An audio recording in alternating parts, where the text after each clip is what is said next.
Muy buenas noches. Mi nombre es Juan Carlos Martínez Colmenares, alumno del doctorado en Derecho de la Universidad Tecnológica Latinoamericana.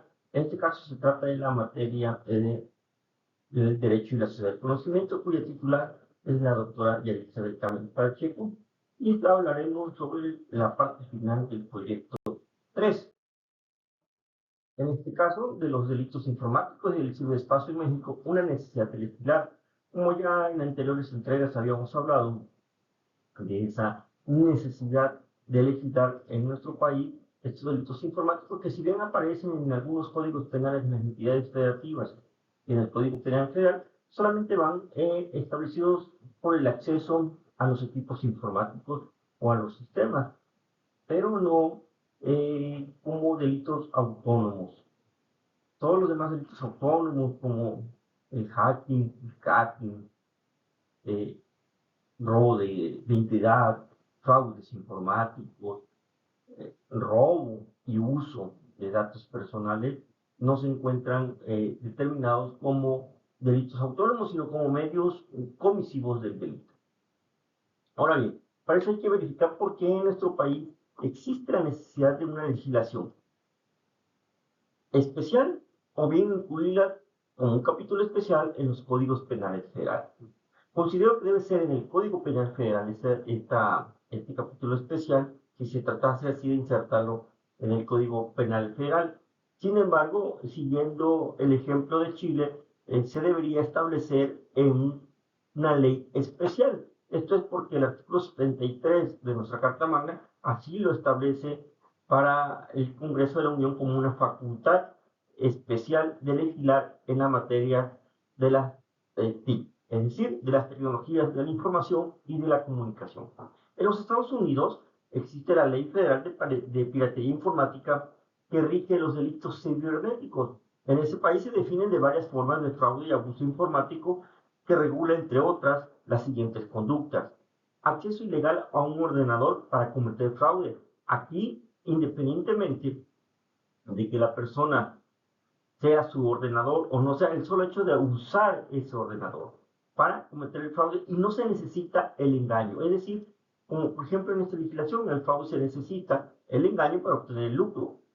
Pero ¿cómo lo demostraríamos si hay una persona a cientos de kilómetros, uno estando en Sinaloa y el otro estando en Tabasco?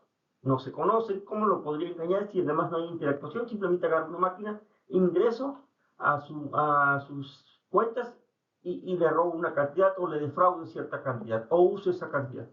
No sería imposible acreditar ese engaño como delito autónomo. Bueno, en Estados Unidos lo resolvieron de esa manera, el solo acceso ilegal para cometer el fraude. El acceso no autorizado a un ordenador protegido, es decir, el ordenador que me ocurre utilizarlo, está protegido, no tengo autorización, es castigado. Y a mí me parece correcto, porque cuántas personas no podrían usar tu equipo para cometer delitos a tu nombre a otras personas. Tráfico de contraseñas informáticas con fines fraudulentos, es decir, que te roben tu contraseña y se la venden a otra persona para que realicen fines fraudulentos. Accesar a un ordenador con la intención de dañar o destruir los archivos, que destruyan todo lo que tengas con tu información o tus archivos especiales. Infringir las leyes de piratería informática que pueden dar lugar a cargos penales. Todas estas conductas, pero como una piratería informática, es decir, todo este acceso para cometer delitos. Intentar o conspirar para participar en piratería informática puede dar lugar a enjuiciamiento, dice esta ley federal de piratería informática de los Estados Unidos. En España existe la Ley Orgánica 10/1995 del 23 de noviembre en el Código Penal Federal, en el Código Penal de España, el cual establece en su artículo 248 el fraude informático, que consiste en la manipulación informática para lograr transferencias no consentidas. Es decir, una persona, César, entro a tu cuenta y hago transferencias, tú no lo consientes. Fraude, el fraude, pero sin que sea necesario ese engaño de persona a persona. Aquí los que decíamos de Estados Unidos, y que en México sí se exige ese elemento subjetivo que es del engaño. Casi imposible demostrarlo que se llevó a cabo así. Hay que hacer una serie de inferencias para poder explicar ese engaño. En cambio aquí no, el solo hecho de que yo use en los equipos de informática y realice la transacción de un lugar a otro, de una persona a otra, sin necesidad del engaño.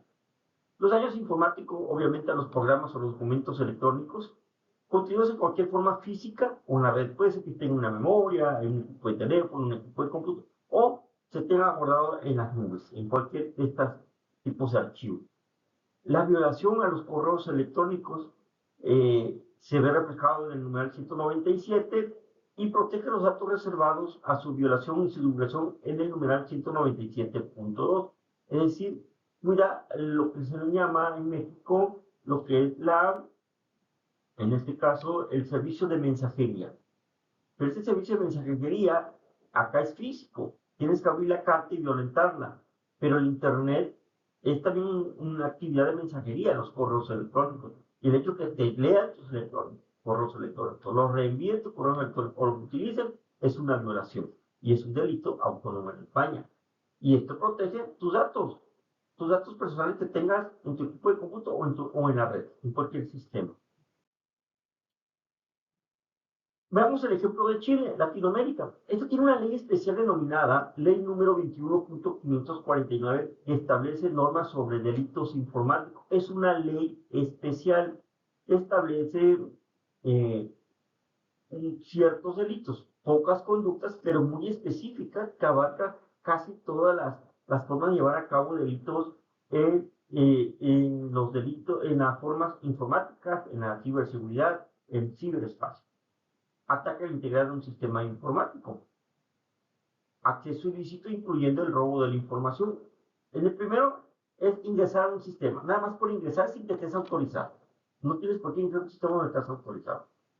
Pero si además lo haces y robas la información, es delito. Si interceptas la transmisión de información no pública de un sistema a otro, es decir, una persona manda un correo, tú lo interceptas y lo lees, es un delito. O si es del Estado, pues con mayor razón. Ataca la integridad de los datos informáticos. Aquí, todos los datos que tengan la información en los sistemas, en la nube, o en los equipos de cómputo, o en los equipos móviles, si tú los atacas, es un delito, ya sea dañándolos, robándolos, cambiándolos, modificándolos, etc. Falsificar los datos, es decir, falsificación informática de los datos. Que tú crees datos que no existen y los subas a la red o los subas a ese equipo y los divulgues. Recepción de datos informáticos que no debías recibir. A veces recibimos un correo que no nos toca recibirlo. ¿Qué tenemos que hacer? Regresárselo a la persona y decirle, ¿sabes qué? Lo mandaste mal y borrarlo. Pero si tú lo recibes y haces uso de ello, es un delito. El fraude informático. Decíamos, como en el caso de Estados Unidos, que no es necesario el engaño, sino con la sola manipulación para que obtenga para sí o para otro el beneficio. Aquí se da, por ejemplo, la llamada telefónica, logras sacarle su número de clave del banco, entras y te transfieres. No es necesario decir que lo engañé para que me lo diera. El solo hecho de hacerlo sin la autorización es un delito. Abuso de los dispositivos. Esto es referencia a las conductas señaladas que utilice o entregue o facilite el uso de ellos dispositivos para lograr tales conductas. Es decir, si tú usas un dispositivo para llevar a cabo estas conductas, el solo hecho de usar ese dispositivo o prestarlos o entregarlos o facilitarlos o rentarlos es un delito. Veamos ahora qué es lo que sucede en México. Como vimos, Chile tiene una ley especial. Los estudiosos del derecho penal dicen que los delitos deben estar en un solo capítulo, es en un solo código penal, porque la especialización de delitos no es correcto a la técnica jurídica. Sin embargo, en países como en México existen en numerosas leyes delitos especiales. Y esto se hace porque son delitos especiales, ciertas materias especiales, como por ejemplo delitos del sistema financiero, delitos de armas de fuego, etc.